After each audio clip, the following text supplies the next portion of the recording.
Hi, and welcome to the Blurry Turtle Podcast. Today's podcast is sponsored by potatoes. What are they up to down there? Yeah, so potatoes are suspicious, guys. Just, keep an eye on them. Yeah, didn't catch a lot of the center match. Just caught the last game where Vukic, hit some of the best shots I saw all day, and Sinner just put them back in play easily. I was worried a little bit about Sinner's play on grass. This match doesn't prove he's, a contender for the title, but his court coverage is incredible, and watching him serve also, I'm reminded that on clay, your serve and your offense are a bit nerfed. So looks really good right now. Him and Djokovic look clear ahead of everyone else on the side of the draw. Martinez is going to fight hard. Martinez, I feel, was a bit lucky to get through that third set there. He gave it away a few times in the tiebreaker. Navone was able to fight back down some breaks early in that set. It looked like Martinez was tired. Kudos to him for just keeping going. Navone did hit a volley out of the air on a ball that was going out at set point. So he'll be kicking himself if he watches a replay. Good win for Martinez. I don't think he can do much with Sinner, though. I think that's Sinner in 3. Martinez is a very classy player, but I just don't think he's bringing the offensive technique there that's going to score on Sinner. Dimitrov with a good win. All the players from last week who were doing well are just crashing out to fresher legs and fresher minds, and Dimitrov is through there. I think he gets upset by Offner also. Offner was just really crushing the ball today. He looked tired in the fourth set, but Tommy Paul was the less reliable ball striker at the end of the match, which is a little strange for him. He hasn't been great, this grass court swing. He hasn't been very active, but still, when Offner is on, he's a really good performer, and he served really well also. It looked at times like he was just focusing on, expending his energy in his own service games, not really looking to break. But the moment he got, to 15-30 or 30 all, he really stepped it up and hit the ball hard. One thing I like about his game on grass is that he can hit the ball with his forehand down the line with good pace. Same thing with his backhand. It just really makes it hard for his opponents to get out of trouble once he lands that shot. Dimitrov, very slice-heavy backhand, so you get a good look at Offner's backhand cross-court, I guess, but I like it. I think he serves a little better right now. I'm not giving Dimitrov the credit for being physically strong here yet either. He's had a lot of withdrawals this year and just played a long match against Mute.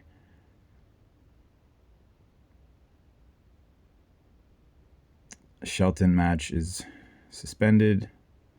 So is Fucsovics and Monfils. Fucsovics just made a great comeback. Came back down 5-4 in the fourth set, forced a tiebreaker. They played a great tiebreaker, honestly. That match is pretty high level right now. So whoever closes out that tomorrow has a decent chance against Shelton. I do think Shelton probably beats them, but,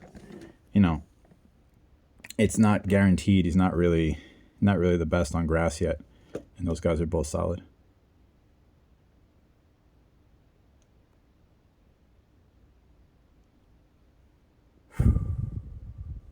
Nakashima Sonego is a close one.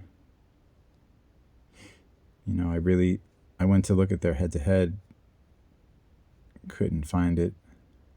I know that sounds strange, but the app didn't have it.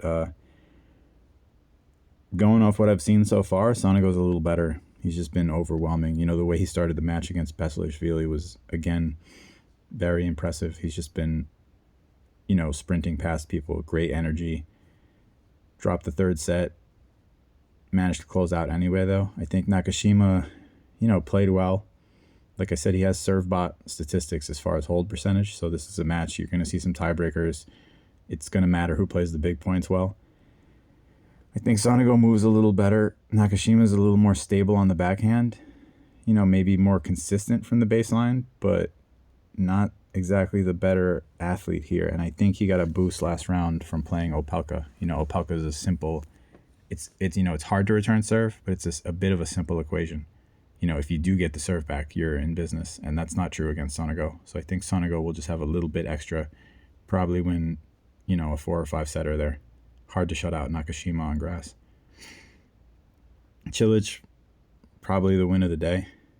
Like I said, I haven't seen that level. Well, I said it in the women's side, but I haven't seen that level from him this year. It's great to see. He served really well out wide from the ad side. He hit his forehand well. His backhand slides, nicely because he hits it pretty sideways, sort of like a flat sideways stroke. Draper played decent. I didn't really see him finding ways to score. Kind of just kept hitting the ball. And, I think I alluded to this yesterday that Medvedev had played Cilic at Wimbledon, a couple seasons ago, and he just looked to outlast him. And eventually Cilic ran out of gas. So it's possible that Draper felt like he would just take Cilic's legs eventually. It just didn't happen, and that does happen. You choose to take a conservative approach, and it doesn't always work out. It doesn't mean it's a bad plan. I wouldn't think anyone would expect Cilic's level to stay, at his best level for 4 sets the way he's been playing lately. So that's a good win. He definitely has a chance against Munar. Munar is a guy he beat twice already. Hasn't dropped a set against him. Those weren't grass court matches, but Cilic has the type of game that can take the racket out of Munar's hands. I still think it could be close because, Munar is grinding down offenses. But I don't really rate the win against Marozsan today. Marozsan just a little careless with the ball. It feels like he doesn't really know what his game is supposed to look like. I really would like to see him put on I know it's hard to put on muscle on tour because of the cardio aspect. You just burn it off, but it feels like he could get a bit stronger and it would let him play the kind of offense he wants to play. He's trying to hit the ball huge with very, very precise swings to very, very small targets. It's just hard to do that all the time, It felt like Munar didn't have to do a lot except extend rallies, and Marozsan would eventually try to create. It's clear when a player feels trapped in a rally, and it looked like Marozsan felt trapped. I like Cilic's side there. It's a bit based off him beating Draper, but it's a different equation here. Munar is going to try to take his legs the entire match. So I'm interested to see if Cilic is willing to play long points early or if he's just trying to, sprint past him. I like Cilic, though, in 4 there. If it goes to 5, Munar's younger. Still every round, basically, here for Cilic is going to be a question mark, but, Marin should win. Kobali Mensik. Tough. Kobali's been really good lately. He's shown a better level on grass, I think, than Mensik. Where I would worry a little bit is that Mensik has a better game overall. Kobali has been thriving on the surface and beating guys easier than Mensik would, right? But if Jakob has a bigger serve and Jakob has a slightly better backhand, it starts to be tough. It starts to be a game where, Kobali has to win behind his forehand. You can do that on grass, but it's going to be tough. Giron was close. You can say that, since Kobali is better than Giron, that he's a favorite here against Mensik, but I don't know. A guy can be close and you can have the game in control. Mensik served well when he had to also. That ability to elevate is there, I think, and I think he'll play his heart out. This is the round where he can't really be holding anything back. So him and Kobali I expect to be pretty close. I do think, Kobali's demonstrated a better level, so I'm supposed to say he wins. But I think Mensik's ability to serve, can just bail him out here, even though I think he's less comfortable on grass. So I think he wins that in 5. I could be wrong. That's a really close match. I could be wrong in any match. I am very dumb. So de Minaur did a good job there. Just kind of weathered the storm while Cazot was playing well. Finished it off in 4. The shutout in the 4th set is a very de Minaur result. He has another tough spot, I think, against Holmgren. I think Holmgren, could possibly be a bit fatigued after so many 5-setters. He played...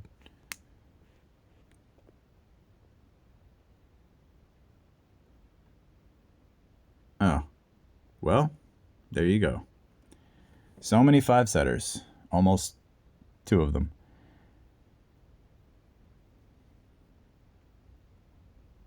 Yeah, so yeah, Holmgren much better offense than Cazot. I'm not questioning whether Holmgren can win a set or two against Alex. I'm questioning whether he can win the match. At this point, Holmgren is really dominant on serve. His backhand is really solid. It's a nice one-hand backhand. He seems like he struggles with depth at times, but he doesn't really miss the court with it. So, it's not a huge problem because he gets decent spin on it. de Minaur is going to isolate that wing, probably grind it down, use his speed to make it a baseline game, a game where Holmgren has to come up with something in tough points. Alex definitely a bit more efficient with his shot selection than Mashak, but I think I have, I think the underdog has a good chance here. I can come up with a number of fancy ways to say it, but Alex hasn't really been automatic, yet on defense this season. So, I expect him to win. Might take five sets. I don't think Holmgren's going to be tired. I did when I thought he played a 5-setter in the first round also, but, it's the qualifying that I'm thinking of that he had to come through. Yeah, so I think Alex de Minaur just wins in the end, but it's hard to say. He's going to have an easy time holding serve also, because Alex is not really the biggest serve, and Holmgren hits the ball pretty big. He's tall. He's got good reach. Could be a tough one. Djokovic and Kecmanovic, always nice to play your compatriot. Not really the compatriot you want to play in Novak Djokovic. Djokovic played really well against Evans. Him and Sinner and Alcaraz probably looked, along with Fritz, Offner, these guys just looked at a very, very high level. Not really a lot wrong. I do feel like Djokovic didn't return first serves maybe as well, but he didn't need to. 3-2 and 0 is dominant. Kecmanovic got smoked the first set, but from there, he's just a bit too solid than him. You're going to see guys like De Jong have to work on their backhand to beat the guys at the next level, because Kecmanovic is just a complete player when he's playing well. And De Jong, is very serve forehand dominant right now as far as his ability to produce points. I don't think Kecmanovic is gonna beat Djokovic. Djokovic should go on a deep run here. He's just a bit better everywhere. A bit more accurate, a bit more consistent, better server.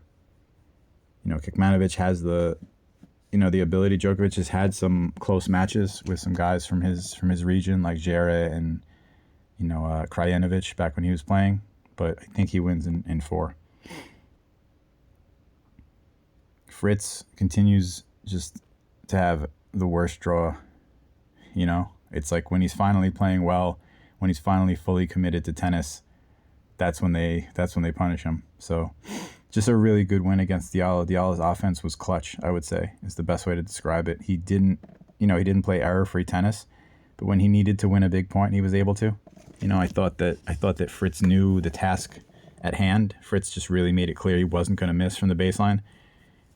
Very solid, just kept the ball to Diallo's backhand when he could. Diallo, I don't know, what did he serve, 4,000 aces? It was really impressive, very high-level tennis. Similar to the Perricard match, but I think Diallo being able to move a bit better, just let him hang in rallies longer. He put some balls just back in play because he knew he could run down the next shot. Made it tough on Fritz. Even in the 4th set, the volume of serving that Diallo had to do to win those middle games, he had a couple 5-10 minute service games, and that just kind of made it clear that Fritz was going to win the 5th, unless Diallo played absolutely perfect. He had a slight look at Fritz's serve late in the set. I think if he could get that, he could turn that result around. It's really useful, as a server to be serving first in the 5th set. With Fritz serving first, though, it just felt inevitable. He had a 30-30 game at 0-0, and from there he just coasted. Fritz is playing well. He should beat Davidovich Fokina here. I don't know how many rounds I can say that, he might get tired at some point. It hasn't happened yet. There's no guarantee that it does happen. He finished the match playing and serving as well as he did the whole match. The announcers talked about him being very into fitness now. I'm starting to believe it. Him and Fokina played 3 sets at Eastbourne So I do expect this to be close. I think this is the first match where Fritz's opponent can match him from the baseline. Fokina's not going to hit the ball as big, but he can defend. His movement is good enough that Fritz is going to have to do a lot of work on his serve. So, I'm expecting Fritz to win in 4 or 5. If he hits a wall physically or mentally, this is a match he could lose. Fokina's a good player, always very confident. He gets up for the big matches. 4 sets with Botic is both good and bad. Botic played well at times, so it was good to get the win. But Botic really hasn't been the best player on tour. So Fritz is busy beating Diallo, and you're busy struggling with a guy who, he struggled for match wins. He's considering retirement. So I think Fritz is just a little bit better right now. It would take a big swing in Fritz's level for Kina to get this. Dartery played, tremendous against Arthur Ferry. He probably can beat Thompson. It's going to take a long time. Thompson, I want to say Bonzi should have beaten him, but, it just came down to a few tricky points at the end of the match. Bonzi made a few errors when Thompson made a few, retrieves. The one thing about Thompson is that even while he's playing poorly, he's still serving well. It's not the most powerful delivery. It's almost underrated, but on grass, he really does, get a lot of cheap returns, I'd say, short returns off his serve. So Dartery's going to have a lot of work to do. Even though you could say he's fresher, I don't think Thompson's going to be really tired. He's a great athlete, great mover.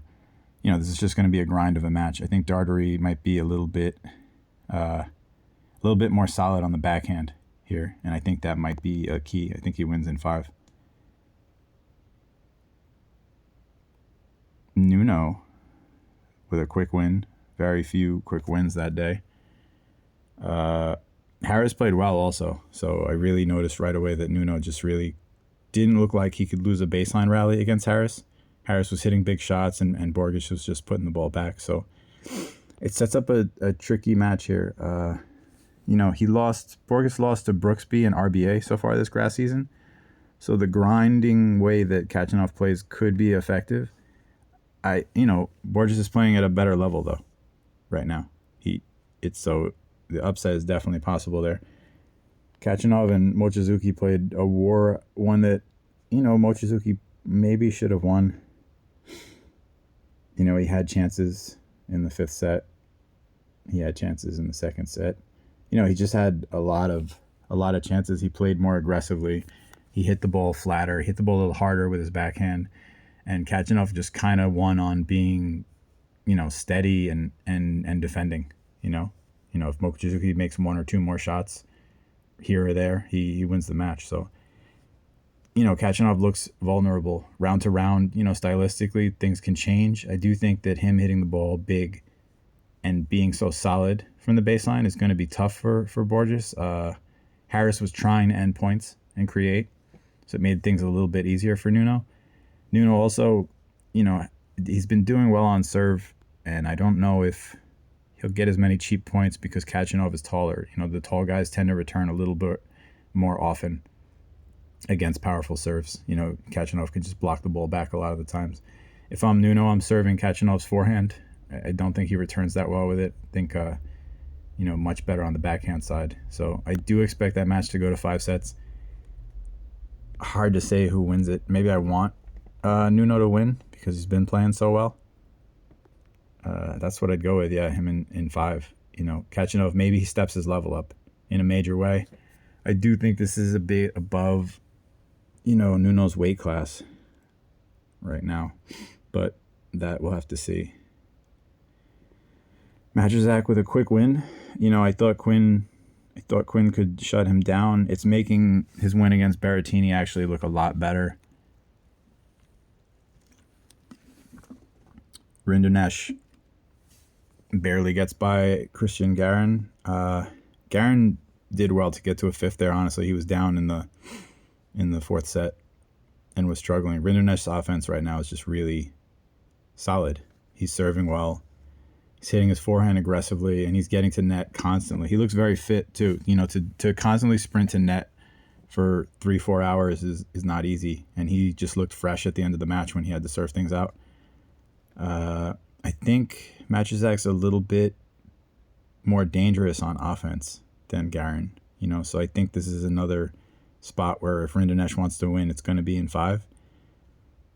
Camille's just really playing, energetic tennis on offense. And, my question here is how much, Rindonesh looked fresh at the end of the match, but how long can he keep up that grind? Garin is a very, I guess, generic player in terms of shot selection. He was a bit clutch at times against Rindonesh, but I think Matrizak is a little more likely to wear down Rindonesh with some tricky baseline rallies. I think he's a little better at hitting passes also because he plays a little closer in the court. I like Matrizak's side there. A little tricky to say someone beats Zverev and Garin and then loses to a qualifier, but that's where I'm at. Jarry and Fonseca, I would rather have tickets than predictions. Jarry's hitting the ball huge, great serve. I like Fonseca's hands on return.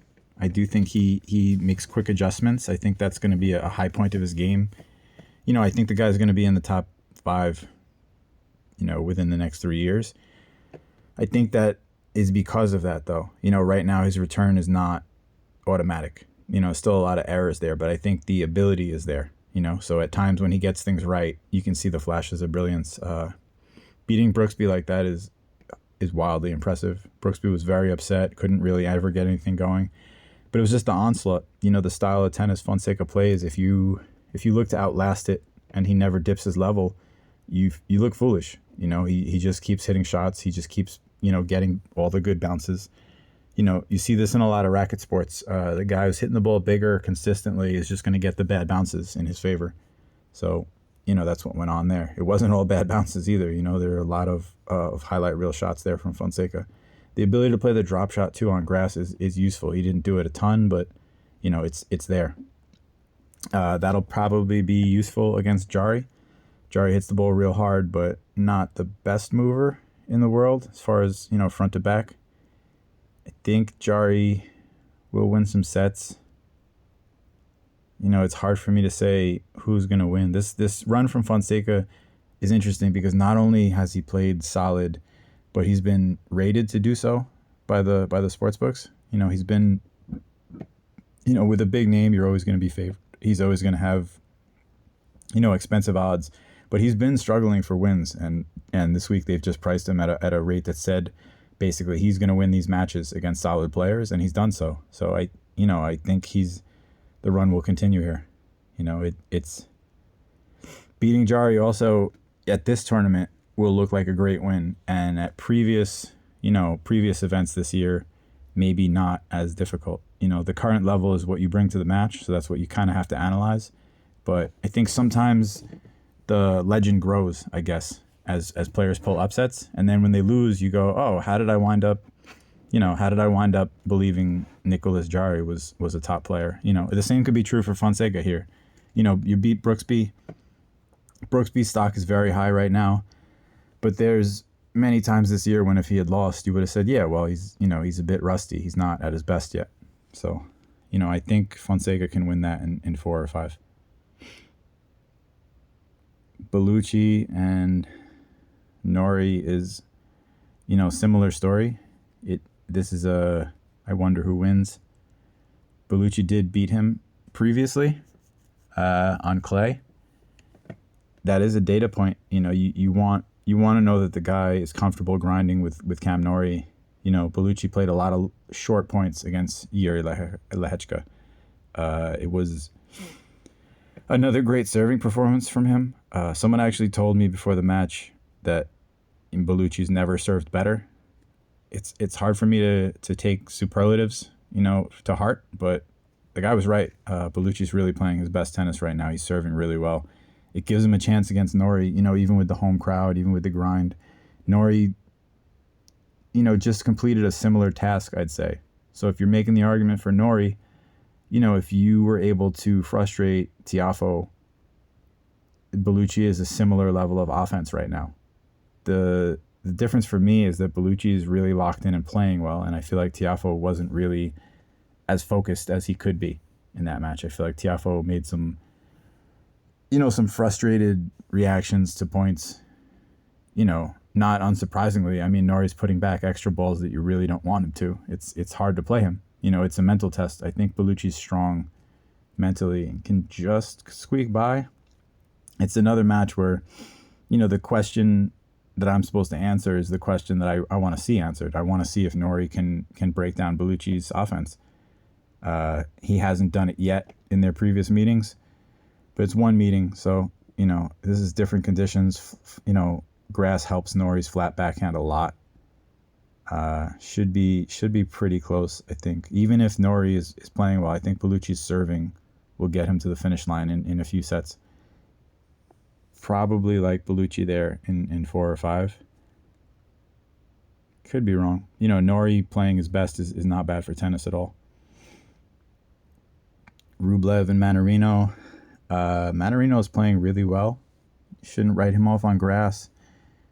Rublev just played, one of the most frustrating 4-set wins he's ever played in his career. He was really frustrated at times. It was funny watching him think about smashing the ground and then remembering the expensive penalties for smashing the grass at Wimbledon.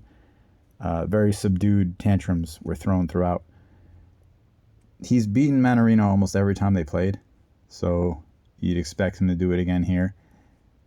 Mannarino really does move the ball well. The only thing he really struggles with is when his opponent has massive power, and Rublev can hit the ball heavy enough on every shot that it can mess up Mannarino's timing. Mannarino's racket is particularly loose, so he's not really he's gonna reflect power well, but not really gonna be able to redirect, I think, enough against Rublev. Rublev, I think, will probably thrive on that inside-out forehand also. Mannarino tends to just hit that cross-court. He's not a guy that's going to punish you down the line too often during the match. So if Rublev can run around his backhand and just hit forehands cross, I think he eventually wears down Mannarino. Could be 3 or 4 sets. Mannarino does step up against top players, even when he's down. I think he had that match quite some time ago where he was getting smoked by Federer and managed to win the 3rd set. Then he got injured, but still, he's a big match player, very experienced, and good serving on grass right now. So 3 or 4 sets there, probably a close one. Struff and Alcaraz is going to be tricky to predict. Struff has actually done really well against him. They've gone to a deciding set the last 3 times they played. That includes Wimbledon in 2022 and twice on clay, actually, which should tell you that it's not just fast courts. Struff presents a problem for Alcaraz and his game style. Madrid was the most recent. Alcaraz won 6-3. He lost the second, a tiebreaker, and he won a tiebreaker in the 3rd. Madrid gives a little bonus to servers because of the altitude. So Struff, gets a boost there. Wimbledon is giving you the same boost. I'd like to, if I'm Alcaraz, I want to play Struff before he gets a big win. He beat out Auger-Aliassime. Felix really fell apart as far as shot selection. He made a bunch of errors. It's the classic, Felix loss where he just kind of keeps trying to play offense even though things aren't going so great. It's a good win for Struff still, though. Struff bothers Alcaraz because he serves and volleys. And if you serve and volley all the time, you're going to get picked off. You're going to lose a lot of matches quickly like Struff has this season. But you're also going to bother, you're going to take away the strength of some players. You get in a baseline rally with Alcaraz, you're not 50-50, unless you're Yannick Sinner. And even if you're Yannick Sinner, you're only 50-50 for the first 2-3 hours. So, serve volley takes that away from Alcaraz. It makes it just mostly a server's battle, and Alcaraz might not serve as well as Struff. Struff also looking to crush returns, basically. He's not looking to have rallies. He does block his backhand return back really efficiently and aggressively. He's one of the only guys that's hitting that WTA style, Collins, Kennan, Anisimova backhand drive return down the line from the deuce side often. It's hard to do. But he has the strength, he has the height and the reach, and sometimes, once every 6 months he has the timing, and it appears he does this week. I think he wins the set. It's hard to say anybody beats Carlos Alcaraz at this point. He's a defending champ. He's a great problem solver. He can hit passes from anywhere also. I think that is one problem for Struff here is that, Alcaraz he has the first gear, he has the second gear, but when you put him in a really bad spot, he has the strength in his base, physically with his legs to still go for big shots. He has the finesse to hit lobs. It's a huge ask for Struff, but I think it will be another close match. There's no reason to think it won't be. Struff is at his best right now. Alcaraz is, 5 sets with Fognini, 2 close sets with Ollie Tarvit. Tarvit is playing great. Again, he has to come up with a way to spend 90 grand of his prize money, so he keeps his NCAA eligibility. So, I expect him to travel to a bunch of qualifiers. I expect him to do a lot of training camps.